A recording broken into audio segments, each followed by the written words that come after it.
ധ്യാനിക്കുവാൻ ഒരു പ്രഭാതം കൂടെ ദൈവം നമുക്ക് ദാനമായി നൽകിയിരിക്കുകയാണല്ലോ. മത്തായിയുടെ സുവിശേഷം 5, 6, 7 അധ്യായങ്ങളെക്കുറിച്ചുള്ള പഠനമാണ് നാം ചെയ്തു വരുന്നത്. ആ അധ്യായത്തിൻ്റെ 5-ാം അധ്യായത്തിൻ്റെ 16 വരെയുള്ള വാക്യങ്ങൾ നാം കഴിഞ്ഞ 2 ദിവസങ്ങളിലായി ചിന്തിച്ചു. യേശുക്രിസ്തുവിനെ രാജാവായി വാഴിച്ചിരിക്കുന്ന മനുഷ്യരുടെ ഹൃദയങ്ങളിൽ ഉണ്ടാകേണ്ട മനോഭാവം, ക്രിസ്തുവിൻ്റെ രാജ്യത്തിലെ പ്രജകളുടെ ജീവിത ശൈലി, അതാണ് ഈ വാക്യങ്ങളിൽ നാം കണ്ടത്. ഇന്ന് അതിനെ തുടർന്ന് 17 മുതൽ താഴോട്ടുള്ള വാക്യങ്ങളെക്കുറിച്ച് വിചിന്തനം നടത്തുവാൻ നാം ആഗ്രഹിക്കുകയാണ്. നമുക്ക് പ്രാരംഭമായിട്ട് മത്തായി സുവിശേഷം 5-ാം അധ്യായം 17 മുതൽ 20 വരെയുള്ള വാക്യങ്ങൾ ഒന്ന് വായിക്കാം. Matthew chapter 5 versus 17 to 20. ഞാൻ ന്യായപ്രമാണത്തെയോ പ്രവാചകന്മാരെയോ നീക്കേണ്ടതിന് വന്നുവെന്ന് നിരൂപിക്കരുതേ, നീക്കുവാനല്ല നിവർത്തിപ്പാനത്രേ ഞാൻ വന്നത്. സത്യമായിട്ട് ഞാൻ നിങ്ങളോട് പറയുന്നു, ആകാശവും ഭൂമിയും ഒഴിഞ്ഞു പോകും വരെ സകലവും നിവർത്തിയാകുവോളം ന്യായപ്രമാണത്തിൽ നിന്ന് ഒരു വള്ളിയെങ്കിലും പുള്ളിയെങ്കിലും ഒരു നാളും ഒഴിഞ്ഞു പോകയില്ല. ആകയാൽ ഈ ഏറ്റവും ചെറിയ കൽപ്പനകളിൽ ഒന്നഴിക്കുകയും മനുഷ്യരെ അങ്ങനെ പഠിപ്പിക്കുകയും ചെയ്യുന്നവൻ സ്വർഗരാജ്യത്തിൽ ഏറ്റവും ചെറിയവനെന്ന് വിളിക്കപ്പെടും. അവയെ ആചരിക്കുകയും പഠിപ്പിക്കുകയും ചെയ്യുന്നവനോ സ്വർഗരാജ്യത്തിൽ വലിയവനെന്ന് വിളിക്കപ്പെടും. നിങ്ങളുടെ നീതി ശാസ്ത്രിമാരുടെ നീതിയെയും പരീശന്മാരുടെയും നീതിയെ കവിയുന്നില്ലെങ്കിൽ നിങ്ങൾ സ്വർഗരാജ്യത്തിൽ കടക്കയില്ല എന്ന് ഞാൻ നിങ്ങളോട് പറയുന്നു.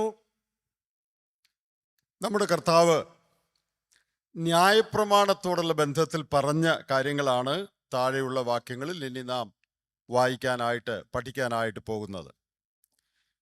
പ്രാരംഭമായി ഞാനിപ്പോൾ പറയാൻ പോകുന്ന കാര്യങ്ങൾ ശരിയായി ശ്രദ്ധിച്ച് മനസ്സിലാക്കണം. കാരണം ഇനി പറയാൻ പോകുന്ന കാര്യങ്ങളുടെ താക്കോൽ ഇപ്പോൾ പറയുന്ന ഈ കാര്യങ്ങളാണ്. ഇപ്പോൾ പറയുന്ന ഈ കാര്യങ്ങൾ ശരിയായി മനസ്സിലാക്കിയാലേ തുടർന്ന് ഈ അധ്യായത്തിൽ അല്ലെങ്കിൽ താഴോട്ടുള്ള ഭാഗങ്ങളിൽ കർത്താവ് പറഞ്ഞിട്ടുള്ള സത്യങ്ങൾ ശരിയായി മനസ്സിലാകുകയുള്ളൂ. അതുകൊണ്ട് അതിന് സഹായകരമായ ആ കാര്യങ്ങൾ ഗ്രഹിക്കുവാൻ അത്യാവശ്യമായ ചില കാര്യങ്ങളാണ് ന്യായപ്രമാണത്തെക്കുറിച്ച് ഇപ്പോൾ പറയാനായിട്ട് പോകുന്നത്. യഹൂദന്മാരുടെ ന്യായപ്രമാണം അല്ലെങ്കിൽ ക്രിസ്തുവും ന്യായപ്രമാണവും. നിങ്ങൾ താഴോട്ടുള്ള വാക്യങ്ങളിൽ വായിക്കുമ്പോൾ കർത്താവ് പറയുകയാണ്, ഞാൻ ന്യായപ്രമാണത്തെയോ പ്രവാചകന്മാരെയോ നീക്കുവാനല്ല നിവർത്തിക്കുവാനാണ് വന്നത്. താഴോട്ടുള്ള വാക്യങ്ങളിൽ നിങ്ങൾ കേട്ടിട്ടുണ്ടല്ലോ, പക്ഷേ ഞാനോ നിങ്ങളോട് പറയുന്നു എന്ന് പറഞ്ഞ് കർത്താവ് അനേക കാര്യങ്ങളിൽ പറയാൻ പോവുകയാണ്. നാം അത് ഓരോന്നായിട്ട് ചിന്തിക്കും. ഇവിടെ പ്രാരംഭമായി ഗ്രഹിക്കേണ്ട ഒരു കാര്യം, യഹൂദന്മാരുടെ ന്യായപ്രമാണം ദൈവം നൽകിയതാണ്. അത് നമുക്കറിയാം. അത് അവരുണ്ടാക്കിയതല്ല, ദൈവം മോശ മുഖാന്തരം നൽകിയതാണ് യഹൂദന്മാരുടെ ന്യായപ്രമാണം. ഈ ന്യായപ്രമാണത്തിൽ നിന്ന് വ്യത്യസ്തമായ അല്ലെങ്കിൽ അതിനെതിരായ ചില കാര്യങ്ങൾ കർത്താവ് താഴോട്ട് പറയുകയല്ല. കാരണം ന്യായപ്രമാണം കൊടുത്തത് അവനാണ്, അതുകൊണ്ട് അതിനെതിര് പറയാൻ അവന് കഴിയുകയില്ല. എന്നാൽ ന്യായപ്രമാണത്തിന്റെ ശരിയായ അർത്ഥം എന്താണ്? What is the true meaning of the law? What is the right interpretation of the law? What is the intent of the law? ന്യായപ്രമാണത്തിന്റെ ഉദ്ദേശം എന്താണ്? അത് കർത്താവ് വ്യക്തമാക്കുകയാണ് ചെയ്യുന്നത്. ചരിത്രത്തിൽ നിന്ന് 1-2 കാര്യങ്ങൾ ന്യായപ്രമാണത്തോടുള്ള ബന്ധത്തിൽ അറിയേണ്ടത് ഒരാവശ്യമാണ്. നേരത്തെ തന്നെ ന്യായപ്രമാണത്തിന്റെ വ്യാഖ്യാനങ്ങൾ വാമൊഴിയായി യഹൂദന്മാരുടെ ഇടയിൽ പ്രചരിച്ചിരുന്നു. 3-ാം നൂറ്റാണ്ടായപ്പോഴത്തേക്ക് അവ ഒരുമിച്ച് ചേർത്ത് എഡിറ്റ് ചെയ്ത് 800 പേജുള്ള ഒരു വാല്യമായി മിഷ്ന എന്ന പേരിൽ ഇറക്കി. കാലം കുറച്ചുകൂടെ കഴിഞ്ഞപ്പോൾ പിന്നെയും ന്യായപ്രമാണത്തിന് അനേക വ്യാഖ്യാനങ്ങൾ ഉണ്ടായി. ഈ വ്യാഖ്യാനങ്ങളെയാണ് തൽമൂദുകൾ എന്ന് വിളിക്കുന്നത്. തൽമൂദുകൾ എന്ന പേരിൽ അറിയപ്പെട്ട ഈ വ്യാഖ്യാനങ്ങൾ പിന്നെയും അവര് കൂട്ടിച്ചേർത്ത് അനേക വോള്യൂംസ് ആയിട്ട് ഇറക്കിയിട്ടുണ്ട്. അതിൽ രണ്ട് പ്രസിദ്ധമായ വോള്യൂംസ് ആണ് യെരുശലേം വോളിയവും ബാബിലോണിയൻ വോളിയവും. യെരുശലേം വോളിയം എന്ന് പറയുന്നത് 12 വാല്യങ്ങളുണ്ട്. ബാബിലോണിയൻ തൽമൂദ് എന്ന് പറയുന്നത് 60 വാല്യങ്ങളുണ്ട്. അപ്പോൾ നേരത്തെ മുതലേ വാമൊഴിയായി പറഞ്ഞ് പ്രചരിച്ചിരുന്ന ന്യായപ്രമാണത്തിന്റെ വ്യാഖ്യാനങ്ങൾ പിൽക്കാലത്ത് എഡിറ്റ് ചെയ്ത് മിഷ്ന എന്ന പേരിൽ ഏകദേശം 800 പേജുള്ള ഒരു വ്യാഖ്യാന ഗ്രന്ഥമായി ഇറക്കി. അതിനുശേഷം കാലം കഴിഞ്ഞപ്പോൾ പിന്നെയും വ്യാഖ്യാനങ്ങൾ ഉണ്ടായി. ന്യായപ്രമാണത്തിലെ ചെറിയ ചെറിയ ചെറിയ ചെറിയ കാര്യങ്ങൾ പോലും യഹൂദന്മാർ വ്യാഖ്യാനിക്കുകയാണ്. അവരുടെ അധ്യാപകന്മാർ അവരുടെ റബ്ബിമാർ വ്യാഖ്യാനിക്കുകയാണ്. അങ്ങനെ വ്യാഖ്യാനിച്ച് 60 വാല്യവും അല്ലെങ്കിൽ 12 വാല്യവുമുള്ള ബാബിലോണിയൻ തൽമൂദ് അല്ലെങ്കിൽ ജെറുസലേം തൽമൂദ് എന്ന പേരിൽ അവ പിന്നെയും പ്രചരിക്കാനായിട്ട് ഇടയായി. ഇവിടെ നാം മനസ്സിലാക്കേണ്ട ഒരു കാര്യം, അന്ന് പ്രചരിച്ചിരുന്ന ന്യായപ്രമാണം എന്ന് പറയുന്നത് വ്യാഖ്യാതാക്കളുടെ അഭിപ്രായം കൂടെ ചേർന്നതാണ്. കേവലം മോശയുടെ ന്യായപ്രമാണമല്ല, വ്യാഖ്യാതാക്കളുടെ അഭിപ്രായങ്ങൾ കൂടി ചേർന്ന ഈ പ്രമാണമാണ് അന്ന് പ്രചരിച്ചിരുന്നത്. അതിനെയാണ് ദൈവവചനമായി അന്നത്തെ യഹൂദന്മാർ മനസ്സിലാക്കിയിരുന്നത്. ഇതെല്ലാവർക്കും മനസ്സിലായോ? ഈ പറയുന്നത് മനസ്സിലായാലേ ഇനി പറയാൻ പോകുന്നത് മനസ്സിലാകുകയുള്ളൂ. അന്ന് നിങ്ങൾ കേട്ടിട്ടുണ്ടല്ലോ എന്ന് കർത്താവ് പറയുന്നത് ന്യായപ്രമാണത്തിൽ അതേപടി എഴുതിയിരിക്കുന്ന കാര്യങ്ങളല്ല. അത് പുറകെ പഠിച്ചു വരുമ്പോൾ അത് കാണിക്കാം. നിങ്ങൾ കേട്ടിട്ടുണ്ടല്ലോ അല്ലെങ്കിൽ പൂർവന്മാർ അരുളി ചെയ്തിട്ടുണ്ടല്ലോ എന്ന് കർത്താവ് പറയുന്നത്, താഴെ പറയുന്നത് ന്യായപ്രമാണത്തിൽ ഇങ്ങനെ എഴുതിയിരിക്കുന്നല്ലോ എന്നല്ല അതിൻ്റെ അർത്ഥം. ഇങ്ങനെ നിങ്ങളുടെ റബ്ബിമാർ പഠിപ്പിച്ചത് നിങ്ങൾ കേട്ടിട്ടുണ്ടല്ലോ എന്നാണ് കർത്താവ് പറയുന്നതിൻ്റെ അർത്ഥം. അപ്പോൾ അന്നത്തെ ആളുകൾ ദൈവവചനമായി വിചാരിച്ചിരുന്നത് മോശ കൊടുത്ത ന്യായപ്രമാണമല്ല, അതിനോട് റബ്ബിമാർ തങ്ങളുടെ വ്യാഖ്യാനങ്ങൾ വളരെ ചേർത്ത് എഴുതിയ തൽമൂദുകളാണ് ന്യായപ്രമാണമായി അന്നത്തെ സാധാരണ ആളുകൾ വിചാരിച്ചിരുന്നത്. അപ്പോൾ ഈ വ്യാഖ്യാനങ്ങളുടെ കൂടിച്ചേർന്ന ന്യായപ്രമാണമാണ് അവർക്കുണ്ടായിരുന്നത്. അതാണ് ദൈവവചനമെന്നാണ് അവർ ധരിച്ചിരുന്നത്. അപ്പോൾ അതിൽ നിന്ന് വ്യത്യസ്തമായി ആരെങ്കിലും ചിന്തിക്കുകയോ പറയുകയോ ഈ വ്യാഖ്യാനങ്ങളിൽ നിന്ന് അല്പം വ്യത്യസ്തമായ വ്യാഖ്യാനങ്ങൾ ആരെങ്കിലും ചെയ്യുകയോ ചെയ്താൽ അവരെ അവിശ്വാസികളായും മഹാപാപികളായുമാണ് യഹൂദ ജനത കണക്കാക്കിയിരുന്നത്.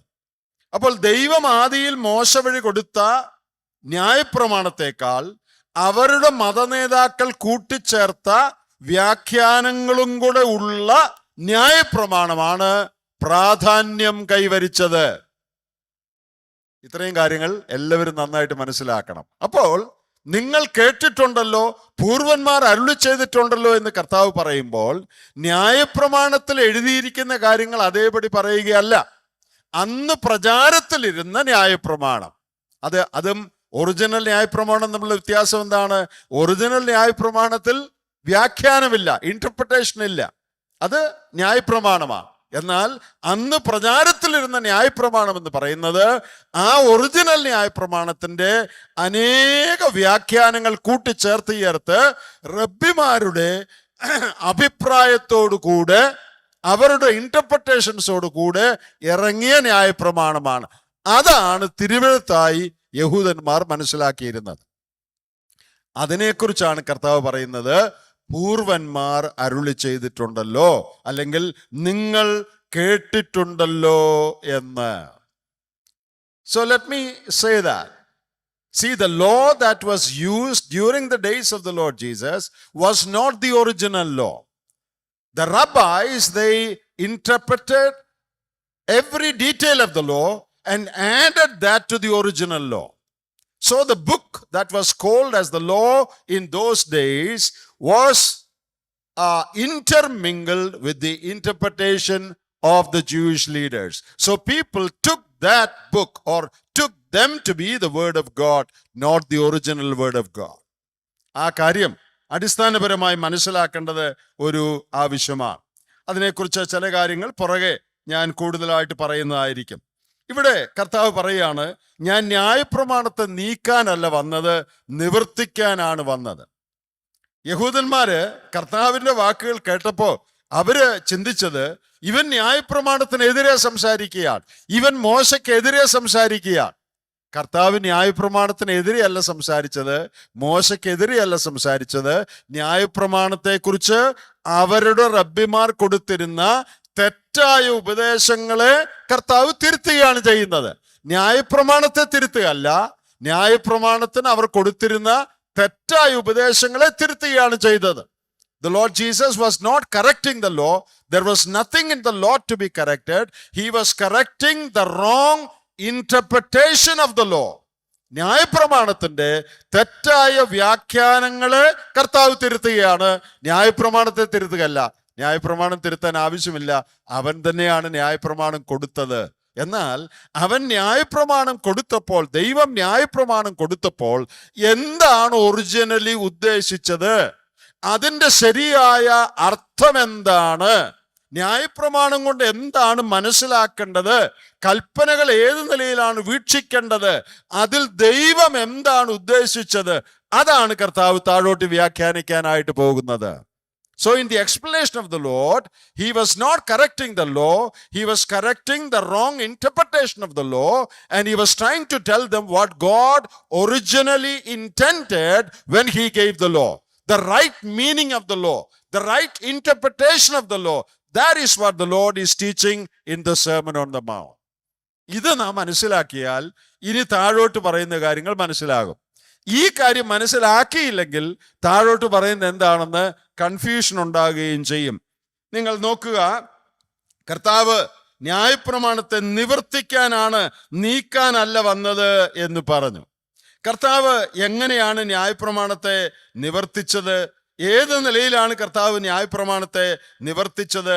3 കാര്യങ്ങൾ നമുക്ക് ചിന്തിക്കാനായിട്ട് കഴിയും. ഒന്ന്, നമ്മുടെ പാപങ്ങളെ ചുമന്നൊഴിക്കുന്ന ദൈവത്തിന്റെ കുഞ്ഞാടായി തന്നെക്കുറിച്ചുള്ള സാദൃശ്യങ്ങളും പ്രവചനങ്ങളും നിവർത്തിക്കാനായിട്ടാണ് കർത്താവ് വന്നത്. താൻ തന്നെയാണ് യാഗമൃഗം, താനാണ് ലോകത്തിന്റെ പാപത്തെ ചുമന്നൊഴിക്കുന്ന ദൈവത്തിന്റെ കുഞ്ഞാട്. തന്നെക്കുറിച്ച് പഴയ നിയമത്തിൽ പറഞ്ഞിരുന്ന സാദൃശ്യങ്ങളും പ്രവചനങ്ങളും ക്രിസ്തുവിന്റെ വരവോടുകൂടെ നിവർത്തിയായി. അങ്ങനെ അവൻ ന്യായപ്രമാണം നിവർത്തിച്ചു. വേറെ നിലയിൽ പറഞ്ഞാൽ, മനുഷ്യന്റെ പാപത്തിന്റെ പരിഹാരത്തിന് വേണ്ടി ഇന്നിന്ന കാര്യങ്ങൾ നടക്കണമെന്ന് പഴയ നിയമത്തിൽ സാദൃശ്യങ്ങളായി പ്രവചനങ്ങളായി പറഞ്ഞിരുന്ന കാര്യം, ഉദാഹരണം പെസഹ കുഞ്ഞാട്, ദൈവത്തിന്റെ കുഞ്ഞാട്, നമുക്ക് വേണ്ടി യാഗമായി തീരുന്ന കുഞ്ഞാട്, ആ പ്രവചനങ്ങൾ, സാദൃശ്യങ്ങൾ ക്രിസ്തു വന്നതോടുകൂടെ നിറവേറി. അപ്പോൾ തന്നിൽ, തൻ്റെ ജീവിതത്തിൽ, തൻ്റെ പ്രവൃത്തിയിൽ, തൻ്റെ യാഗമരണത്തിൽ യേശുക്രിസ്തു ന്യായപ്രമാണത്തെ നിവർത്തിച്ചു. അതിനെ നീക്കുകയല്ല, അതിനെ എതിർക്കുകയല്ല, അതിനെ നിവർത്തിക്കുകയാണ് ചെയ്തത്. രണ്ടാമതായി, ന്യായപ്രമാണം അനുശാസിക്കുന്ന എല്ലാ കാര്യങ്ങളും അനുസരിച്ചാണ് കർത്താവ് ജീവിച്ചത്. അങ്ങനെ അവൻ ന്യായപ്രമാണം നിവർത്തിച്ചു. ന്യായപ്രമാണം എന്തെല്ലാം ഡിമാൻഡ് ചെയ്തോ അതെല്ലാം അനുസരിക്കാൻ ഒരു മനുഷ്യനും കഴിയുമായിരുന്നില്ല, ജഡത്താലുള്ള ബലഹീനത നിമിത്തം, പാപ സ്വഭാവ നിമിത്തം. എന്നാൽ നമ്മുടെ കർത്താവ് ന്യായപ്രമാണം എന്തെല്ലാം മനുഷ്യനോട് ആവശ്യപ്പെട്ടോ അത് 100% കർത്താവ് അനുസരിച്ചു, നിവർത്തിച്ചു. Thus he fulfilled the law. അപ്പോൾ ആദ്യം നമ്മൾ പറഞ്ഞത്, ന്യായപ്രമാണത്തിൽ മനുഷ്യവർഗത്തിന്റെ പാപപരിഹാരത്തിനായി പറഞ്ഞിരിക്കുന്ന യാഗങ്ങൾ, സാദൃശ്യങ്ങൾ, പ്രവചനങ്ങൾ അതെല്ലാം ക്രിസ്തു വന്നതോടുകൂടി അവൻ നിവർത്തിച്ചു. 2, ന്യായപ്രമാണം ഡിമാൻഡ് ചെയ്തിരുന്ന, അനുശാസിച്ചിരുന്ന എല്ലാ കാര്യങ്ങളും തൻ്റെ ജീവിതത്തിൽ താൻ നിവർത്തിച്ച് കാണിച്ചു. 3, ന്യായപ്രമാണത്തിന്റെ കൃത്യമായ ലക്ഷ്യം, കൃത്യമായ ഉദ്ദേശം, കൃത്യമായ അർത്ഥം അതെന്താണെന്ന് യേശു കർത്താവ് വിവരിച്ചു പഠിപ്പിച്ചു. അങ്ങനെ ന്യായപ്രമാണത്തെ അവൻ നിവർത്തിച്ചു എന്ന് പറയാം. So in 3 ways the Lord Jesus fulfilled the law. He was the fulfillment of the Old Testament prophecies concerning Messiah, or concerning the Lamb of God that would take away the sins of the world. Number 2, all the demands of the law Jesus met in his own life. He fulfilled all that the law demanded. Thirdly, the Lord Jesus explained the true meaning and intent of the law. What did God mean when he gave the laws? Thus, He did not oppose the law. He did not correct the law. He fulfilled the law in his life. കർത്താവ് തൻ്റെ ജീവിതത്തിൽ ന്യായപ്രമാണത്തെ എതിർക്കുകയല്ല, ന്യായപ്രമാണത്തിന് വിരുദ്ധമായ പുതിയ പഠിപ്പിക്കലുകൾ കൊണ്ടുവരികയല്ല. ന്യായപ്രമാണത്തിൻ്റെ ഉദ്ദേശം എന്താണോ അത് തൻ്റെ ജീവിതത്തിലും പഠിപ്പിക്കലുകളും കൂടെ കർത്താവ് നിവർത്തിക്കുകയാണ് ചെയ്തത്. അതാണ് കർത്താവ് പറഞ്ഞതിൻ്റെ അർത്ഥം. ഞാൻ ന്യായപ്രമാണത്തെയോ പ്രവാചകന്മാരെയോ നീക്കേണ്ടതിന് വന്നു എന്ന് നിരൂപിക്കരുത്, നീക്കുവാനല്ല നിവർത്തിപ്പാനത്രേ ഞാൻ വന്നത്. സത്യമായിട്ട് ഞാൻ നിങ്ങളോട് പറയുന്നു, ആകാശവും ഭൂമിയും ഒഴിഞ്ഞു പോകും വരെ സകലവും നിവൃത്തിയാകുവോളം ന്യായപ്രമാണത്തിൽ നിന്ന് ഒരു വള്ളിയെങ്കിലും പുള്ളിയെങ്കിലും ഒരു നാളും ഒഴിഞ്ഞു പോകുകയില്ല. പ്രിയപ്പെട്ടവരെ, ദൈവവചനം, ന്യായപ്രമാണം എന്ന് പറയുമ്പോൾ, ഇന്ന് നാം പറയുമ്പോൾ ദൈവവചനം എന്ന് നമുക്ക് അതിനെ പൊതുവായിട്ട് എടുക്കാം. ദൈവം നൽകിയ വചനത്തിലെ ഒരു വള്ളിയെങ്കിലും പുള്ളിയെങ്കിലും, വള്ളി എന്ന് പറയുന്നത്, അവിടെ വള്ളി എന്ന് മലയാളത്തിൽ എഴുതിയിരിക്കുന്നത് യഹൂദ ഭാഷയിലെ ഏറ്റവും ചെറിയ, എബ്രായ ഭാഷയിലെ ഏറ്റവും ചെറിയൊരു വാക്കുണ്ട്. അതിനെ ഉദ്ദേശിച്ചാണ്, വാക്കല്ല അക്ഷരം, അതിനെ ഉദ്ദേശിച്ചാണ് വള്ളി എന്ന് പറഞ്ഞിരിക്കുന്നത്. യഹൂദ ഭാഷയിലെ, എബ്രായ ഭാഷയിലെ ഏറ്റവും ചെറിയ ഒരു അക്ഷരം, അതാണ് വള്ളി എന്ന് പറയുന്നത്. യോഡ് എന്നുള്ള അക്ഷരമാണത്. പിന്നെ പുള്ളി എന്ന് പറയുന്നത് ഒരു സ്ട്രോക്ക്. നമ്മൾ ഇംഗ്ലീഷിൽ പറയുമ്പോൾ ഐക്ക് കുത്തിടുവെന്നോ ടീക്ക് വെട്ടിടുവെന്നൊക്കെ പറയുന്ന പോലെ ഒരു ചെറിയ സ്ട്രോക്ക്. എബ്രായ അക്ഷരങ്ങൾ തമ്മിൽ തിരിച്ചറിയാനായിട്ട് ഉപയോഗിച്ചിരുന്ന ചെറിയ സ്ട്രോക്ക്. ഇംഗ്ലീഷിൽ പറയുമ്പോൾ ടീയുടെ വെട്ട് എന്ന് വല്ലതും വേണേ നമുക്ക് പറയാം. അതുപോലും ഒഴിഞ്ഞു പോകയില്ല. പ്രിയപ്പെട്ടവരെ, കർത്താവ് വളരെ പ്രധാനപ്പെട്ട ഒരു കാര്യമാണ് ഇവിടെ പറയുന്നത്. അതായത് even A little dot or even the smallest letter in the Hebrew language or the Bible or the law, and even a little stroke is inspired and is infallible and unchanging. അതാണ് കർത്താവ് പറഞ്ഞതിന്റെ അർത്ഥം. ഒരു ചെറിയ അക്ഷരം, ഒരു വള്ളി അല്ലെങ്കിൽ ഒരു പുള്ളി, അതുപോലും ആധികാരികതയുള്ളതും ദൈവനിശ്വസ്തമായതും തെറ്റിക്കൂടാത്തതുമാണ് എന്നാണ് കർത്താവ് പറഞ്ഞത്. ദൈവവചനത്തിന്റെ 3 കാര്യങ്ങൾ കർത്താവ് ഇവിടെ പറയുകയാണ്. ദൈവവചനത്തെക്കുറിച്ചുള്ള 3 കാര്യങ്ങൾ എന്തൊക്കെയാ? ദൈവവചനത്തെക്കുറിച്ചുള്ള 3 കാര്യങ്ങൾ. ഒന്ന്, the authority of the word of God, ദൈവവചനത്തിന്റെ ആധികാരികത. പിന്നെ the infallibility of the word of God, ദൈവവചനത്തിന്റെ തെറ്റിക്കൂടായ്മ. The inspiration of the word of God, ദൈവവചനത്തിന്റെ നിശ്വാസീയത, ദൈവത്താൽ നിശ്വസിക്കപ്പെട്ട, ഗോഡ് ബ്രീത്ഡ് ആണ്. തിമോഥെയോസ് ലേഖനത്തിൽ നമ്മൾ വായിക്കുന്നുണ്ട്, എല്ലാ തിരുവെഴുത്തും ദൈവശ്വാസീയമാകയാൽ. ഈ 3 കാര്യങ്ങളും കർത്താവ് ഇവിടെ ഊന്നി പറയുകയാണ്. ദൈവം കൊടുത്ത വചനം അല്ലെങ്കിൽ ദൈവം കൊടുത്ത ന്യായപ്രമാണം, അതിൻ്റെ എല്ലാ ഡീറ്റെയിൽസും, വള്ളിയാകട്ടെ പുള്ളിയാകട്ടെ, മാറ്റം വരുന്നതല്ല. അത് മുഴുവനും അതോറിറ്റേറ്റീവ് ആണ്, ആധികാരികമാണ്.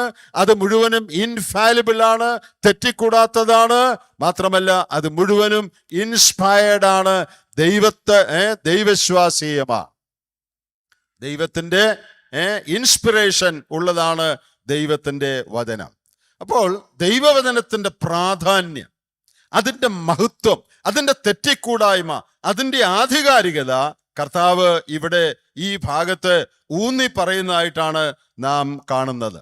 അതിൻ്റെ താഴോട്ട് വായിക്കുമ്പോൾ ആകയാൽ 19-ാം വാക്യം, ഈ ഏറ്റവും ചെറിയ കൽപ്പനകളിൽ ഒന്ന് അഴിക്കുകയും മനുഷ്യരെ അങ്ങനെ പഠിപ്പിക്കുകയും ചെയ്യുന്നവൻ സ്വർഗരാജ്യത്തിലെ ഏറ്റവും ചെറിയവനെന്ന് വിളിക്കപ്പെടും.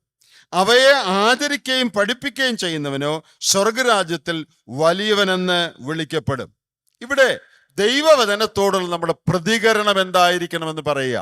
ആദ്യം ദൈവവചനത്തിന്റെ ആധികാരികത എന്താണെന്ന് ആദ്യം പറഞ്ഞു. എന്നിട്ട് പറയാണ്, ഈ ആധികാരികമായ ദൈവത്താൽ നൽകപ്പെട്ട ദൈവവചനത്തോട് നമ്മുടെ പ്രതികരണം എന്തായിരിക്കും, അതനുസരിച്ചായിരിക്കും സ്വർഗത്തിലുള്ള നമ്മുടെ സ്ഥാനം. എത്രയോ പ്രധാനപ്പെട്ട ഒരു കാര്യമാണിത്. Your attitude to the word of God will determine your destiny or your position in heaven. സ്വർഗത്തിൽ നിന്റെ സ്ഥാനം തീരുമാനിക്കാൻ പോകുന്നത് ഈ ദൈവവചനത്തോട് നീ എങ്ങനെ പ്രതികരിക്കുന്നു എന്നുള്ളതാണ്. So your response to the word of God has eternal consequences. ദൈവവചനത്തോട് നാം കാണിക്കുന്ന പ്രതികരണത്തിന് നിത്യമായ ഫലങ്ങളുണ്ട്. നാം അത് മനസ്സിലാക്കാറുണ്ടോ? ഇത് യഹൂദന്മാർക്ക് മാത്രം ബാധകമായ കാര്യമാണോ കർത്താവ് പറയുന്നത്? യഹൂദന്മാരുടെ ന്യായപ്രമാണം അനുസരിക്കുന്ന യഹൂദന്മാരുടെ കാര്യം മാത്രമാണോ? അല്ല, അവർക്ക് ബാധകമാണ്, നമുക്കും അതുപോലെ ബാധകമാണ്. കാരണം ആ തിരുവെഴുത്ത്, ആ ന്യായപ്രമാണം, ആ വചനം പുതിയ നിയമങ്ങളുടെ കൂട്ടിച്ചേർക്കപ്പെട്ടാണ് ദൈവം നമുക്ക് തന്നിരിക്കുന്നത്. ആ വചനത്തെ നാം എങ്ങനെ ട്രീറ്റ് ചെയ്യുന്നു, ആ വചനത്തിന് നാം എങ്ങനെ കീഴ്പ്പെടുന്നു, ആ വചനത്തെ നാം എങ്ങനെ അനുസരിക്കുന്നു, അതിൻ്റെ അടിസ്ഥാനത്തിലാണ് സ്വർഗരാജ്യത്തിൽ ആര് വലിയവൻ ആര് ചെറിയവൻ എന്ന് തീരുമാനിക്കപ്പെടുന്നത്. പ്രിയപ്പെട്ടവരെ, ദൈവവചനത്തെ അനുസരിക്കുക, കീഴ്പ്പെടുക എന്നുള്ളത് എത്രയോ പ്രധാനപ്പെട്ട ഒരു കാര്യമാണെന്ന് കർത്താവ് ഇവിടെ ഓർപ്പിക്കുക. ഇവിടെ ഒരു കാര്യം ശ്രദ്ധിക്കണം. 19-ാം വാക്യത്തിൽ അവയെ ആചരിക്കുകയും പഠിപ്പിക്കുകയും ചെയ്യുന്നവനാണ് സ്വർഗരാജ്യത്തിൽ വലിയവൻ. നമ്മൾ പലരും വിചാരിച്ചിരിക്കുന്നത് അവയെ ശരിയായി പഠിപ്പിക്കുന്നവൻ സ്വർഗരാജ്യത്തിൽ വലിയവനാണെന്നാണ്. അങ്ങനെ കർത്താവ് പറഞ്ഞിട്ടില്ല. ഉപദേശങ്ങൾ, ദൈവവചന സത്യങ്ങൾ ശരിയായി പഠിപ്പിക്കുന്നവരായിരുന്നു സ്വർഗരാജ്യത്തിൽ വലിയവരെങ്കിൽ ഒരു പക്ഷേ നമ്മളിൽ ചിലർ ഫസ്റ്റ് അടിച്ചേനെ. അങ്ങനെ പറഞ്ഞിട്ടില്ല. പിന്നെ എന്താ പറഞ്ഞിരിക്കുന്നത്? ആചരിക്കുകയും പഠിപ്പിക്കുകയും ചെയ്യുന്നവരാണ്. നമുക്ക് പലപ്പോഴും ഉപദേശം മതി, ഉപദേശം ആചരിക്കണ്ട, ഉപദേശം അനുസരിക്കണ്ട, അവര് വലുതാണെന്ന് പറഞ്ഞിട്ടില്ല. ആരാ വലിയവർ? സത്യോപദേശം പിടിക്കുന്നവർ വലിയവർ എന്ന് പറഞ്ഞിട്ടില്ല. പിന്നെന്താ പറഞ്ഞിരിക്കുന്നത്? അവയെ ആചരിക്കുകയും പഠിപ്പിക്കുകയും ചെയ്യുന്നവർ, അവരാണ് സ്വർഗരാജ്യത്തിൽ വലിയവര്. അതുകൊണ്ട് ഞങ്ങൾ ശരിയായ ഉപദേശമാണ് പിടിച്ചിരിക്കുന്നത്, അത് നല്ല കാര്യം തന്നെ. അതുകൊണ്ട് നിർത്തരുത്. ആ ശരിയായ ഉപദേശം അനുസരിച്ച് ജീവിക്കുകയും വേണം, അവയെ ആദരിക്കുകയും വേണം. So who is going to be great in heaven? Not only those who believe the right doctrines, but those who practice the right doctrines. നമുക്ക് 2 വാക്യങ്ങൾ ഈ ബന്ധത്തിൽ ഒന്ന് വായിച്ചു നോക്കാം. പ്രവൃത്തികളുടെ പുസ്തകം 1-ാം അധ്യായത്തിലേക്ക് ഒന്ന് വരിക. ആക്ട്സ് ചാപ്റ്റർ 1, അതിന്റെ 1-ാമത്തെ വാക്യം ഒന്ന് നോക്കിക്കേ. പ്രവൃത്തികളുടെ പുസ്തകം 1-ാം അധ്യായത്തിന്റെ 1-ാമത്തെ വാക്യം. തിയോഫിലോസേ, ഞാൻ എഴുതിയ 1-ാമത്തെ ചരിത്രം യേശു തിരഞ്ഞെടുത്ത അപ്പോസ്തലന്മാർക്ക് പരിശുദ്ധാത്മാവിനാൽ കൽപ്പന കൊടുത്തിട്ട് ആരോഹണം ചെയ്ത നാൾ വരെ അവൻ ചെയ്തും ഉപദേശിച്ചും തുടങ്ങിയ സകലത്തെയും കുറിച്ച് ആയിരുന്നുവല്ലോ. യേശുവിന്റെ ജീവിതത്തെ കുറിച്ച് പറയാണ്. അവൻ ചെയ്തും ഉപദേശിച്ചും. That which he began to do and teach. ചെയ്തും ഉപദേശിച്ചും. കേവലം ഉപദേശിച്ചെന്നല്ല, അവനെക്കുറിച്ച് ആദ്യം പറഞ്ഞിരിക്കുന്നത് അവൻ ചെയ്തു. 30 വർഷം അവൻ ചെയ്തു, 3.5 വർഷം അവൻ ഉപദേശിച്ചു. നമ്മളാണെങ്കിൽ 30 വർഷം ഉപദേശിക്കും, പിന്നെ 3.5 വർഷം കഷ്ടിച്ച് ചിലപ്പോൾ ചെയ്തെന്നിരിക്കും. അങ്ങനല്ല. കർത്താവ് 30 വർഷം ചെയ്തു എന്ന് പറഞ്ഞാൽ തൻ്റെ ജീവിതത്തിൽ മുഴുവൻ അത് അനുഷ്ഠിച്ചു. വളരെ കുറച്ചു കാലമേ അത് പഠിപ്പിച്ചുള്ളൂ. That which he began to do and teach. So doing comes first before teaching. എസ്രയുടെ പുസ്തകത്തിൽ എസ്ര എങ്ങനെയാണ് ദൈവവചനത്തെ കണ്ടത്? നല്ലൊരു മാതൃക, ദൈവവചനത്തോട് നാം പുലർത്തേണ്ട നല്ലൊരു മാതൃക എസ്രയുടെ പുസ്തകത്തിലുണ്ട്. എസ്രയുടെ പുസ്തകം 7-ാം അധ്യായം 10-ാം വാക്യം. Ezra chapter 7 and verse 10. Ezra എങ്ങനെയാണ് ദൈവവചനത്തെ കണ്ടത് എന്ന് നോക്കുക. 7:10. യഹോവയുടെ ന്യായപ്രമാണം പരിശോധിപ്പാനും അതനുസരിച്ച് നടപ്പാനും ഇസ്രയേലിൽ തന്റെ ചട്ടങ്ങളും വിധികളും ഉപദേശിപ്പാനും എസ്ര മനസ്സ് വെച്ചിരുന്നു. യഹോവയുടെ ന്യായപ്രമാണത്തോടുള്ള ബന്ധത്തിൽ 3 കാര്യം എസ്ര ചെയ്തതായിട്ട് അവിടെ ഉണ്ട്. ആദ്യത്തെ കാര്യം എന്താ? അത് പരിശോധിച്ചു. പരിശോധിച്ചു എന്ന് പറഞ്ഞാൽ പഠിച്ചെന്ന് അതിൻ്റെ അർത്ഥം. He learned or he studied, he researched into the word of God. രണ്ടാമത്തെ കാര്യം എന്താ ബ്രദറെ അവിടെ എഴുതിയിരിക്കുന്നത്? അവൻ പരിശോധിപ്പാനും പിന്നെ അനുസരിച്ചു നടപ്പാനും പിന്നെ അതിന്റെ ചട്ടങ്ങളും വിധികളും ഉപദേശിപ്പാനും. അതാണ് ദൈവവചനത്തിന്റെ ക്രമം. അപ്പോൾ ദൈവവചനത്തെ നാം 3 കാര്യങ്ങൾ ചെയ്യണം. എന്തൊക്കെ ചെയ്യണം? ആദ്യം അത് പഠിക്കണം, അത് റിസർച്ച് ചെയ്യണം. അത് മനസ്സിലാക്കണം, അതിൻ്റെ അർത്ഥം എന്താണെന്ന് ഗ്രഹിക്കണം. 2, അതനുസരിച്ച് നടക്കണം. 3, അത് മറ്റുള്ളവരെ ഉപദേശിക്കണം. നമ്മുടെ ഒരു ആഗ്രഹം ഉപദേശിക്കാൻ ഭയങ്കര ഇഷ്ടമാണ്.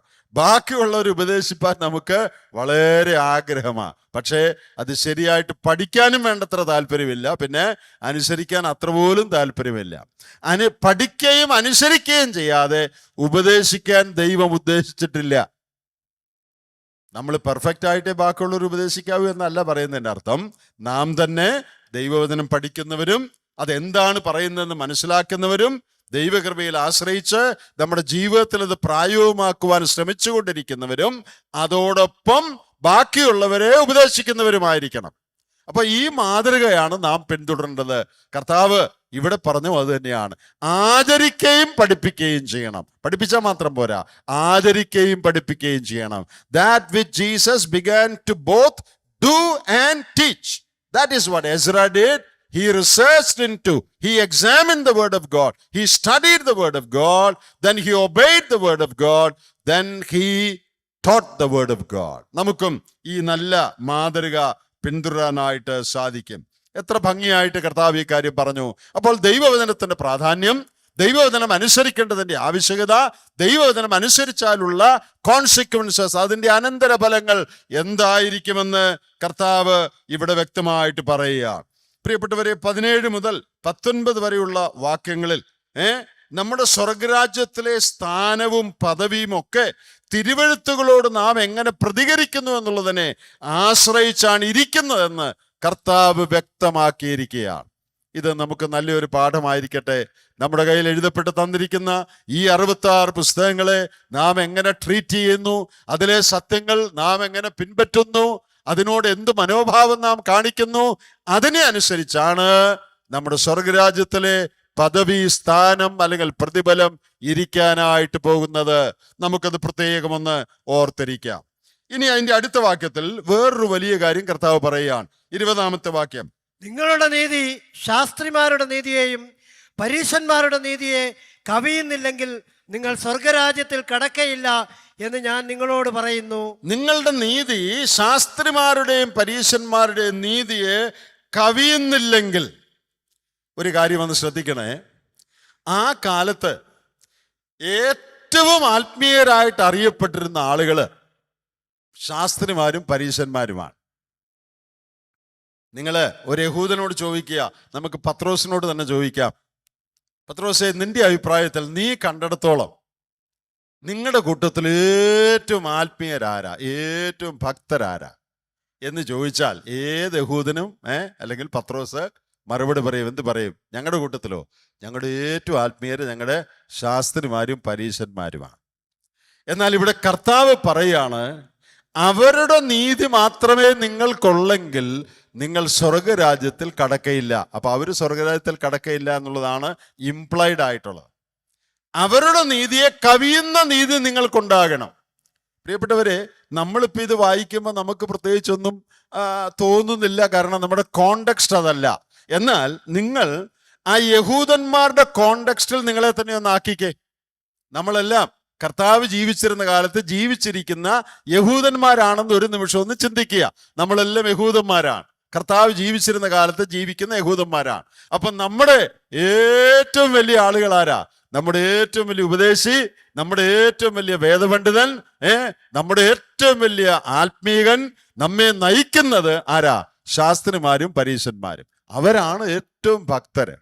എന്നാൽ നസ്രത്തുകാരനായ യേശു, തച്ചന്റെ മകനെന്ന് ജനം വിളിച്ചാക്ഷേപിച്ച യേശു തന്റെ പഠിപ്പിക്കലുകളിൽ പറയുകയാണ്, അവരാരും സ്വർഗരാജ്യത്തിൽ പോവുകയല്ലെന്ന്. ഒരു ബോംബ് ഇടുന്നത് പോലെയാണ്. നമ്മളെല്ലാം ഇവരാണ് ഏറ്റവും ഭക്തരെന്ന് വിചാരിച്ചിരിക്കുന്ന യഹൂദ മതത്തിൽപ്പെട്ടവരാണ്. ഇവിടെ ഒരാൾ വന്ന് പ്രസംഗിക്കുകയാണ്, നിങ്ങളുടെ വലിയ ഉപദേശിമാരും നിങ്ങളുടെ പാസ്റ്റർമാരും നിങ്ങളുടെ റബ്ബിമാരും ആരും സ്വർഗത്തിൽ പോവുകയല്ല. ഇതെന്തോ ഒരു ഭയങ്കരമായൊരു സ്റ്റേറ്റ്മെന്റ് അല്ലേ?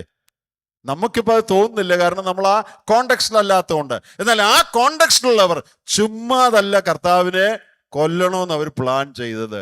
എല്ലാവർക്കും അത് മനസ്സിലായല്ലോ അല്ലേ? ഇതെന്താ ഇവൻ പറയുന്നത്? ഈ യുവാവ് എന്താ പറയുന്നത്? ഈ തച്ചന്റെ മകൻ എന്താ പറയുന്നത്? ഞങ്ങളുടെ റബ്ബിമാരും ഞങ്ങളുടെ പരീശന്മാരും ഞങ്ങളുടെ ശാസ്ത്രിമാരും അവർക്കുള്ള നീതിയെ നിങ്ങൾക്കുള്ളെങ്കിൽ നിങ്ങൾ ആരും സ്വർഗത്തിൽ പോകുകയില്ല. അപ്പൊ അവരും പോകുകയില്ലെന്നാണല്ലോ ഇതിന്റെ അർത്ഥം. അതിനെ കവിയുന്ന നീതി വേണം. ഇത് അന്നത്തെ സന്ദർഭത്തിൽ മനുഷ്യനെ പിടിച്ച് കുലുക്കുന്ന ഒരു സ്റ്റേറ്റ്മെന്റ് ആണ് കർത്താവ് പറഞ്ഞത്. ഇതിവിടെ മാത്രമല്ല, താഴോട്ട് അനേക ഇടങ്ങളിൽ കർത്താവ് ഇത് പറഞ്ഞിട്ടുണ്ട്. അവരെ പോലെയുള്ളവർ സ്വർഗരാജ്യത്തിൽ കടക്കയില്ലെന്ന്. അവരുടെ നീതിയുടെ കുഴപ്പം എന്തായിരുന്നു? നമുക്കൊന്ന് നോക്കാം. അവരുടെ നീതിക്കുള്ള കുഴപ്പം എന്തൊക്കെയാണ്? ചില കാര്യങ്ങൾ അവിടെ ഞാൻ 5-6 കാര്യങ്ങൾ രേഖപ്പെടുത്തിയിട്ടുണ്ട്. യഹൂദന്മാരുടെ, ശാസ്ത്രിമാരുടെയും പരീശന്മാരുടെയും നീതിക്കുള്ള കുഴപ്പം എന്താണ്? അവരുടെ നീതി ഹൃദയനിലയ്ക്ക് പ്രാധാന്യം കൊടുക്കാതെ ബാഹ്യ പ്രകടനങ്ങൾക്ക് പ്രാധാന്യം കൊടുക്കുന്നതായിരുന്നു. ഹൃദയത്തിന്റെ നിലയ്ക്ക് ഒരു പ്രാധാന്യവും ഇല്ല, എന്നാൽ ബാഹ്യമായ ഭക്തിയുടെ പ്രകടനങ്ങൾക്കാണ് പ്രാധാന്യം. 2, ധാർമ്മിക പ്രമാണങ്ങളെക്കാൾ, അതായത് മോറൽ പ്രിൻസിപ്പിൾസ്, അതിനേക്കാൾ അനുഷ്ഠാനങ്ങൾക്കാണ് പ്രാധാന്യം. Rituals and ceremonies were more important to them than the moral principles. ധാർമ്മിക പ്രമാണങ്ങളെക്കാൾ അനുഷ്ഠാനങ്ങൾ, ആചാരങ്ങൾ, ഉത്സവങ്ങൾ, കൈ കഴുകുന്നത്, യാഗമർപ്പിക്കുന്നത്, പതാരം കൊടുക്കുന്നത്, ഉപവസിക്കുന്നത്, സിനഗോഗിൽ പോകുന്നത്, വേദപുസ്തകം വായിക്കുന്നത്, ഇതൊക്കെയായിരുന്നു അവർക്ക് പ്രധാനം. 3, ദൈവവചനത്തെക്കാൾ മനുഷ്യന്റെ നിയമങ്ങൾക്കും വ്യാഖ്യാനങ്ങൾക്കും അവർ സ്ഥാനം കൊടുത്തു പോന്നു. അതാണ് ഞാൻ നേരത്തെ ഓർപ്പിച്ചത്. ദൈവത്തിന്റെ ഒറിജിനൽ വചനത്തെക്കാൾ ഇപ്പോൾ പ്രാധാന്യം കൈവന്നിരിക്കുന്നത് അവരുണ്ടാക്കിയ മിഷ്നയ്ക്കും തൽമൂദുകൾക്കുമാണ്. അതായത് ഒറിജിനൽ ന്യായപ്രമാണത്തോട് അവരുടെ റബ്ബിമാർ കൂട്ടിച്ചേർത്ത് വ്യാഖ്യാനിച്ച് എഴുതി വച്ചിരിക്കുന്ന ആ മിശ്രിതമുണ്ടല്ലോ, അതാണ് അവർക്ക് പ്രധാനം. ദൈവത്തിന്റെ വചനത്തെക്കാൾ യഹൂദന്മാരുടെ വ്യാഖ്യാനങ്ങളാണ് ജനങ്ങൾ മനസ്സിലാക്കുകയും ദൈവവചനമായി ചിന്തിക്കുകയും ചെയ്തത്. താഴോട്ട് വരുമ്പോൾ അതിന്റെ വ്യക്തമായ ചില തെളിവുകൾ കർത്താവ് തന്നെ പറയുന്നുണ്ട്. അത് നമുക്ക് പഠിക്കുമ്പോൾ മനസ്സിലാകും. 4, ന്യായപ്രമാണത്തിന്റെ ആത്മാവിനേക്കാൾ അക്ഷരത്തിനാണ് പ്രാധാന്യം. They gave more importance to the letter of the law than the spirit of the law.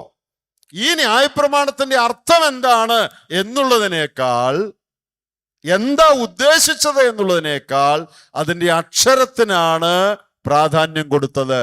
അക്ഷരത്തിനാണ് പ്രാധാന്യം കൊടുത്തത്. ശബത്തിൽ വേല ചെയ്യാൻ പാടില്ല. ഒരു ഉദാഹരണം, കർത്താവ് ഒരാളെ സൗഖ്യമാക്കിയപ്പോ കണ്ടോ, അവൻ വേല ചെയ്തു, അപ്പൊ ശബത്തിനെ ലംഘിച്ചു. എന്നാൽ നന്മ ചെയ്യുന്നത് ശബത്തിൽ വിഹിതമായ കാര്യമാണ് എന്നുള്ള കാര്യത്തിന് ഒരു പ്രാധാന്യവുമില്ല. അനേക നാളുകളായി കെട്ടപ്പെട്ട രോഗത്താൽ ബാധിതനായ ഒരാളെ സൗഖ്യമാക്കുന്നത് ദൈവത്തിന് എത്രയോ പ്രസാദമുള്ള പ്രവൃത്തിയാണ് എന്നവർ ചിന്തിക്കുന്നില്ല. സൗഖ്യമാക്കിയത് ഒരു പ്രവൃത്തിയാണ്, ശബത്തിൽ പ്രവൃത്തി ചെയ്യാൻ പാടില്ല. ആ അക്ഷരത്തെ കയറി പിടിച്ചിരിക്കുകയാണ്. പിന്നെ അടുത്തതായിട്ട്, ഉദ്ദേശങ്ങളെക്കാൾ പ്രവൃത്തികൾക്ക് പ്രാധാന്യം.